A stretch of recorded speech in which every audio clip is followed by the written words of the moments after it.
భూమి గగన్ వాళ్ళ ఇంట్లో మంచిగా పొద్దున్న లేచి స్నానం చేసి తులసి చెట్టు దగ్గర పూజ చేసుకుంటా అంటే గగన్ లేచి అప్పుడే కిందకి చూస్తాడు. చూస్తే భూమి పూజ చేస్తూ ఉంటాడు. పూజ చేస్తుంటే గగన్ ఏం చేస్తాడంటే బకెట్ నీళ్ళు తీసుకొచ్చి భూమి మీద పోస్తాడు.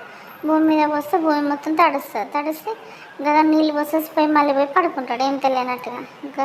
భూమి ఏం చేస్తుంది, అక్కడ నుంచి లోపలికి వెళ్ళి గగన్ పడుకుంటాడు. పడుకుంటే ఆ భూమి అంటే కదా, హలో శ్రీవారు మీరు పడుకోలేదని నాకు తెలుసు, లేవండి అంటే లేచాను. అయితే ఏంటి అని అంటే నేను తులసి తోటకి పూజ చేసుకుంటా ఉంటే మీరు ఇలా నీళ్ళతో తడిపేయడం మీకు ఏమైనా న్యాయంగా ఉందా అని చెప్పేసి అడుగుతారా అని చెప్పేసి మళ్ళీ చిత్ర కప్పుకొని పడుకుంటాడు.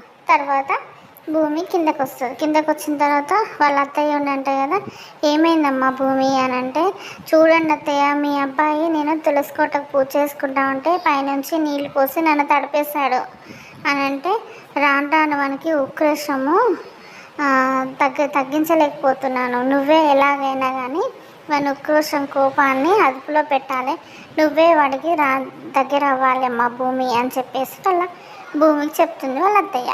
మరి ఇవన్నీ మంచి మాటలు చెప్తే భూమికి అర్థమై మెల్లిమెల్లిగా గగన్కి దగ్గర అవుతుందా, లేదా గగన్ భూమిని దగ్గర రానియడా, అసలు ఏం జరుగుతుంది నెక్స్ట్ ఎపిసోడ్లో చూద్దాం. ప్లీజ్ సబ్స్క్రైబ్ మై ఛానల్ అండి. బాయ్.